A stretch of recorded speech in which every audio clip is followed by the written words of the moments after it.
দর্শক, আজ ছাত্রলীগের লক্ষ লক্ষ কর্মী ঢাকার রাজপথে নেমে ঢাকা সম্পূর্ণ অচল করে এবং দখল করে নেয় অসংখ্য এলাকা। আওয়ামী লীগের বিশাল একটি মিছিল হয়েছে ঢাকার রাজপথে। আওয়ামী লীগ নিষিদ্ধ, মানি না, মানব না। এদিকে আজ বিএনপির বিরুদ্ধে ছাত্রলীগের লক্ষ লক্ষ কর্মী একসাথে রাজপথে নেমেছে। সম্পূর্ণ ঢাকা ঘেরাও করে তারেক রহমানের উপর অ্যাকশন নেয় জামাতে আমির আহত হয়েছে। সরাসরি তারেক রহমান এই বিশ্বাস জানান দিলেন এবং এই অভিযোগ তুললেন যে তিনিও মনে করেন শেখ হাসিনা এবং আওয়ামী লীগের মতো যে জামায়াতে ইসলামী ৭১ লাখ লাখ মানুষ হত্যা এবং নারী ধর্ষণের সঙ্গে মানে যুদ্ধাপরাধের সঙ্গে সরাসরি জড়িত ছিলেন। ১.৫ মাস না পেরোতেই কঠিন চাপের মুখে বিএনপি সরকার। চারদিকে নানান সংকট, দেশ চালাতে হিমশিম খাচ্ছে তারেক জিয়া। সরকারে বসে, সংসদে বসে যে নাটক গোলা করতেছেন, বাংলাদেশের প্রান্তিক মানুষের কথা একবার ভেবে দেখেছেন? আপনারা ভাবেন এই সরকারের হাতে বাংলাদেশ ঠিক কতখানি এগিয়ে যেতে পারবে নাকি পিছিয়ে যাবে? এই সিদ্ধান্ত আপনারা নেন, আপনারা বিবেচনা করেন। অর্থাৎ কেউ যদি রাস্তায় দাঁড়িয়ে জয় বাংলা স্লোগান দেয়, কেউ যদি আওয়ামী লীগের পক্ষে দুটো কথা বলে, স্বরাষ্ট্রমন্ত্রী যখন হঠাৎ করে বিলটি টেবিলে তুললেন, তখন সংসদে উপস্থিত অনেক সদস্যই হতভম্ব হয়ে গেলেন। এমনকি সরকারের মিত্র দলের নেতারাও এই আকস্মিক পদক্ষেপে হতবিহ্বল হয়ে পড়লেন। সংসদে আওয়ামী লীগের নিষেধাজ্ঞার বিষয়ে সবাই অবাক হয়েছিল। আজকে আবার দেখতে পারি আওয়ামী লীগ, ছাত্রলীগ এক হয়ে রাজপথে নামা শুরু করেছে এবং সারা দেশের মধ্যে একটা অস্থিতিশীল পরিবেশ তৈরি করে। দর্শক শ্রোতা, আপনারা জানেন আওয়ামী লীগ কর্মীরা গোপনে থেকে তারা পরিকল্পনা করে আসছিল কিভাবে তারা বাংলাদেশের মধ্যে অস্থিতিশীল পরিবেশ ঘটাবে এবং তারেক রহমান সরকারের পতন ঘটাবে। আজকে দেখতে পারি তাদের পরিকল্পনাটা বাস্তবে রূপ নিয়েছে এবং বিএনপি সরকার, অন্যদিকে জামাত, সবার কাঁপুনি শুরু হয়েছে। আপনারা সম্পূর্ণ ভিডিও দেখবেন। এই মুহূর্তে ছাত্রলীগ যা যা করেছে ঢাকায় এবং সারা দেশের মধ্যে যে যে পরিস্থিতিগুলো হয়েছে সবকিছু দেখানোর চেষ্টা করবো এই একটি ভিডিওর মাধ্যমে। আওয়ামী লীগের বিশাল একটি মিছিল হয়েছে ঢাকার রাজপথে। আওয়ামী লীগ নিষিদ্ধ, মানি না, মানব না। এদিকে একের পর এক আপনার সাবেক স্পিকার শিরিন শারমিনকে কেন্দ্র করে জয় বাংলা স্লোগানের জয় বাংলা ধ্বনি আদালতে। উল্টো দিকে জামাতের সাথে আপনার জমে উঠেছে অনেকটা মুক্তিযুদ্ধ পক্ষের শক্তিগুলার সংসদে। দর্শক বন্ধুরা, ব্রেকিং নিউজ, বিশাল সুসংবাদ আওয়ামী লীগের জন্য। সেটি হচ্ছে আপনার বাংলাদেশের বর্তমান যে নাকি আপনার প্রধানমন্ত্রী জনাব তারেক রহমান, তিনি একটা উদ্যোগ নিয়েছে। তিনি বলতে তার সরকার। আমরা দেখছি যে বর্তমান জামাত শিবির তারা বলছে সংবিধান এটা বাদ দিতে হবে, এই সংবিধান হবে না, এই সংবিধানে আমরা মানব না, সংবিধান সংস্কার করতে হবে। সেই ইউনূসের আমল থেকে সংবিধানে এখন পর্যন্ত কেউ হাত দিতে পারছে? আরে ভাই, সংবিধান যদি নাই থাকে বাংলাদেশে তো থাকবে না। তখন পাকিস্তান কি করবে জানেন? বাংলাদেশটাকে সুন্দর মতো মনে করেন গিলে ফেলবে, পানিও লাগবে না, বুঝতে পারছেন? একদম চুলচুলায় মনে করেন আপনার পেটের ভিতরে হজম হয়ে যাব। তো বর্তমান এই রাজাকারদের আমাদের বাংলাদেশের শায়েস্তা পুনরায় আবার হতে যাচ্ছে। সবচেয়ে বড় কথা কি জানেন? এই যে জামাত শিবির বর্তমান তারা যে বলতেছে যে শেখ হাসিনাকে এটা করব, শেখ হাসিনাকে সেটা করব, ইত্যাদি ইত্যাদি।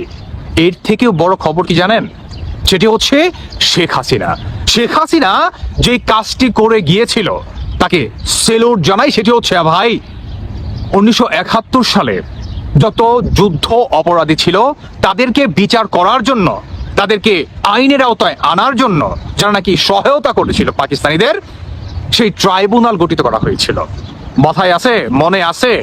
যুদ্ধ অপরাধীদের বিচার করার জন্য ট্রাইব্যুনাল। সেই ট্রাইব্যুনাল কিন্তু বাংলাদেশে ইনস্ট্যান্ট নাও, এখন পর্যন্ত কিন্তু বহাল আছে ভাই।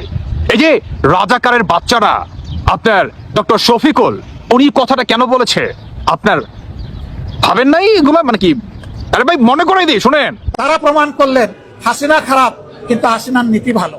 এই কথাটা কেন বলছে জানেন? যে শেখ হাসিনাকে চাই না বা শেখ হাসিনাকে ভাল লাগে না, শেখ হাসিনা রেখে যাওয়া আইনগুলো ভাল লাগে। মানে কি, শেখ হাসিনা যুদ্ধ অপরাধীদের যেই ট্রাইব্যুনাল গঠিত করেছিল, সেই ট্রাইব্যুনালে তাদেরকে বিচার করার জন্য সেই ট্রাইব্যুনালটি এখন পর্যন্ত বহাল আছে সংবিধান অনুযায়ী।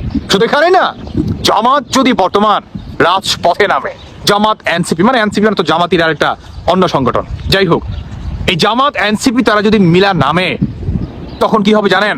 এই যে যুদ্ধ অপরাধী যে ট্রাইব্যুনাল শেখ হাসিনা গঠন করেছিল, সেই ট্রাইব্যুনাল ধারাই জামাতিদের পুনরায় আবার বিচার করা সম্ভব। এটা কিন্তু জামাত শিবিরা জানে। এর জন্য এদের এত চুলকানি যে সংবিধান রাখবো না, সংবিধান মানি না, সংবিধান উড়াই ফেলবো, খায়া ফেলবো, ইত্যাদি ইত্যাদি মনে করেন ঘটনা। কেন বলে জানেন?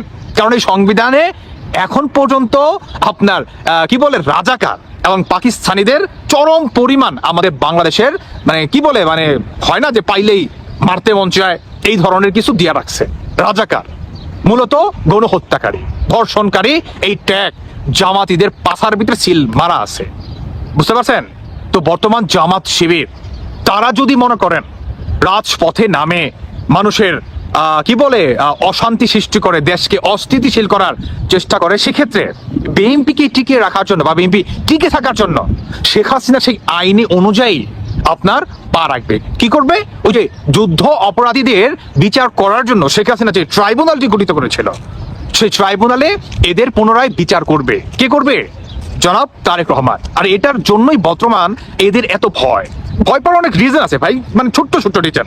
এর ভিতরে ধরেন আপনার 1971 সালে পাকিস্তানিরা যেভাবে গণহত্যা করছে, গণধর্ষণ করেছে, এই যে এগুলা মানে এগুলাকে কেন্দ্র করে বর্তমান এই জামায়াত ইসলামের দিকে যে একটা ট্যাগ পড়বে, পুনরায় আবারও শেখ হাসিনা যেভাবে বিচার করেছিল ঠিক সেই বিচারের আওতায় তারা যদি এখনো এসে 26 সালে পরে, এদের রাজনীতি শেষ। বাংলাদেশের মানুষ এদেরকে একদম জামা ঘষে দিবে। 1.5 মাস না পেরোতেই কঠিন চাপের মুখে বিএনপি সরকার। চারদিকে নানান সংকট, দেশ চালাতে হিমশিম খাচ্ছে তারেক জিয়া, পারছে না, চলছে না। দর্শক, আমি এই এপিসোডে দেখাবো যে এমন এমন সংকটের মধ্যে পড়েছে বিএনপি। বলছে আসলে আমাদের কপাল খারাপ, এটা মির্জা ফখরুল স্বীকার করেছে, আমাদের ব্যাড লাক। আমরা ক্ষমতা আসলেই ওই যে এখন মানে বিএনপি, তারেক জিয়া এরা যদি পারে, ওই যে সাইদ খোকনের একটা ভিডিও মনে আছে, ঢাকা দক্ষিণের সাবেক মেয়র আওয়ামী লীগের নেতা সাইদ খোকন বলেছিলেন খুব আক্ষেপ করে, বারবার কেন আমার সাথে, কেন শুধু আমার সাথে, আমার বিরুদ্ধে কেন, আমের কেন কেন কেন, ওই যে মনে আছে না, মানে খুব আক্ষেপ। শেখ হাসিনাও আর প্রোটেক্ট করছে না, ষড়যন্ত্র চারিদিকে, মেয়র গিরিও গেছে, তাপস মেয়র, এমপিও হয় না, মানে কি একটা অবস্থা, ধৈর্য হয়ে গেছেন সাইদ খোকন। এখন বারবার কেন কেন। তো বিএনপির অবস্থা হচ্ছে এখন এরকম যে ক্ষমতায় আসলো 1.5 মাস হতে না হতেই চারদিক থেকে ঝড় আর ঝড়। এখন বলছে বিএনপির লোকজন, কেন শুধু বিএনপির সাথেই এমন হয়, বিএনপি ক্ষমতা আসলেই কেন যুদ্ধ বাঁধে, বিএনপি ক্ষমতা আসলেই কেন মহামারী আসে, কেন কেন কেন, এরকম আক্ষেপ করছে মনে মনে। দেখেন, কিন্তু মিডিয়ায় আসে না। অবস্থা কিন্তু খুব খারাপ। এই বিএনপিকে ল্যাং মেরে ফেলে দেওয়া কোনো ব্যাপার না। এই জন্য বলছি যে জামাত এদের সাথে যদি বিএনপি আপোষ না করে, জুলাই সনদ সহ বিষয় সমাধান করে যদি জাতীয় সরকার গঠন না করে, বিএনপিকে জামাত সহ আর অনেকে ল্যাং মেরে ফেলে দিবে। কারণ তারা এমন বেকায়দায় পড়েছে ন্যাচারালি, এবং নিজেদের ভুল তো আছেই, এটা তাদের জন্য গলার কাটা। নিজেদের ভুল বেশি আর ন্যাচারাল বিপদও প্রচুর। ভূমিকম্প যদি হয়, ঘূর্ণিঝড় যদি হয়, ভাই এটা তো কারো কিছু করে নাই, ঘূর্ণিঝড় তো আর কারো হাতে না, ভূমিকম্প তো কারো হাতে না। যদিও ওভারঅল সবকিছুই মানুষের কামাই, জলে স্থলে সমস্ত বিপদ, বাট ইনস্ট্যান্ট তো এটা জনগণের হাতে না। আর জনগণের কামাই ছাড়াও তো প্রাকৃতিক দুর্যোগ আছে। এই প্রাকৃতিক প্রতিশোধের মুখে পড়েছে বিএনপি, তাদের অতীতের কামাই, মাগুরার উপনির্বাচনের কামাই। 2001 থেকে 2006 সালে বাংলাদেশের ইতিহাস সবচেয়ে ভয়াবহ দুঃশাসন ছিল, সেই সময়ের কামাই। এই কামাইয়ের কারণে বিএনপির উপর বারবার বিপদ পড়ে, এবং বিএনপির যে বেইমানি, জনগণকে গণভোট মানার, জুলাই সনদ বাস্তবায়ন করার প্রতিশ্রুতি দিয়ে গণভোটে হায়ের পক্ষে প্রচারণা চালিয়ে এসে বলছে যে কোন বালের গণভোট। 70%, 100% মানুষ গণভোটে হা দিলেও অতিরিক্ত আসা যায় না। গণভোট আবার কি? গণভোট অধ্যাদেশ বাতিল। বিশেষ করে বিএনপির উপর আল্লাহর গজব করেছে এবং করবে এই গুম অধ্যাদেশ বাতিল করার কারণে। ইলিয়াস আলী, চৌধুরী আলম থেকে শুরু করে বিএনপির কত নেতা গুম হয়েছে, আর সেই বিএনপি এখন গুম অধ্যাদেশ বাতিল করছে। রাষ্ট্রীয় বাহিনীর গুম করার অধিকার আদায় করে নিচ্ছে, গুম করার অধিকার চাইছে, যে গুম রাষ্ট্রীয় বাহিনী করতেই পারে, কিন্তু তাদের কিছু করা যাবে না। গুমের চাইতে বড় নির্যাতন পৃথিবীতে আর নাই। হত্যা করার চাইতে বড় অপরাধ হচ্ছে গুম করা। আর সেই গুমকারীদের যে দীর্ঘশ্বাস এবং তাদের যে লানত বিএনপি সরকারের উপর, এটা বিএনপির উপর পড়বে এবং বিএনপি ধ্বংস হবে। আর সেই লানতেই হয়তো বা এই যে কেন কেন বিএনপি সরকার ক্ষমতা আসলেই বারবার তাদের সাথে এমনটা ঘটে। দেখেন, একটা রিপোর্ট বিশ্লেষণ করছি। 1.5 মাস না পেরোতেই চাপের মুখে সরকার। কতটা চাপের মুখে পড়েছে, চারদিক থেকে কি ঘটেছে, আপনি এখান থেকে দেখবেন যে কতটা ভয়াবহ পরিস্থিতি। সরকার গঠনের মাত্র 45 দিন, অর্থাৎ 1.5 মাসের মাথায় বাংলাদেশে নবনির্বাচিত গণতান্ত্রিক সরকার বেশ কয়েকটি বিষয় নিয়ে চরম চাপ ও সংকটে পড়েছে। সরাসরি তারেক রহমান এই বিশ্বাস জানান দিলেন এবং এই অভিযোগ তুললেন যে তিনিও মনে করেন শেখ হাসিনা এবং আওয়ামী লীগের মতো যে জামায়াতে ইসলামী ৭১ লাখ লাখ মানুষ হত্যা এবং নারী ধর্ষণের সঙ্গে মানে যুদ্ধাপরাধের সঙ্গে সরাসরি জড়িত ছিলেন। বাংলাদেশের সংসদে আওয়ামী লীগের রাজনৈতিক কার্যক্রম নিষিদ্ধ করে রাখার আইন পাশ হওয়ার পর এখন এমন একটা আইন পাশ হয়েছে যে আইনটি থাকলে বাংলাদেশে জামায়াতে ইসলামীকে যুদ্ধাপরাধের দায়ে নিশ্চিতভাবে আবারও অভিযুক্ত করে আন্তর্জাতিক অপরাধ ট্রাইব্যুনালে কিংবা অন্য কোনো আদালতে বিচারের মুখোমুখি করা সম্ভব হবে।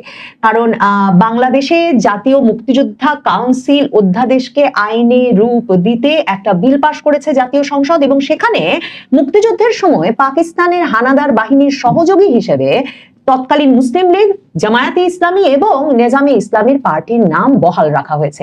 এই বিষয়ে জামায়াতের পক্ষ থেকে আপত্তি জানিয়েছিলেন দলের আমির বিরোধী দলীয় নেতা শফিকুর রহমান, কিন্তু বিস্ময়করভাবে জামায়াতের নেতৃত্বাধীন 11 দলীয় জোটের অন্যতম শরিক দল জাতীয় নাগরিক পার্টি এনসিপি পর্যন্ত এই বিপদে জামায়াতে ইসলামীর পাশে দাঁড়ায়নি। তারা নাকি লিখিতভাবে স্পিকারকে জানিয়েছে যে তাদের এই বিলে কোনো আপত্তি নাই। জামায়াতের আমির এমন বিপদে এবং এমন একা পড়ে গিয়েছিলেন, 1971 সালে তারা পাকিস্তানি বাহিনীর সহযোগী ছিলেন, এই কথা চিহ্নিত করে কোনো বিল পাশ করা ঠিক হবে না সে কথা বলতে দাঁড়িয়ে যে শেষ পর্যন্ত তিনি বলেছেন যে আল্লাহ ভালো জানেন 71-এ কার কি ভূমিকা ছিল। তিনি সংসদে দাঁড়িয়ে বলেন যে আল্লাহ তাআলা তাঁর নিখুঁত ও পূর্ণাঙ্গ এবং একমাত্র সাক্ষী, বাকি আমরা যারা আছি তারা ওই চরম সময়ে কার কি ভূমিকা ছিল তার আংশিক সাক্ষী, কিন্তু আল্লাহ তাআলাই পূর্ণাঙ্গ সাক্ষী।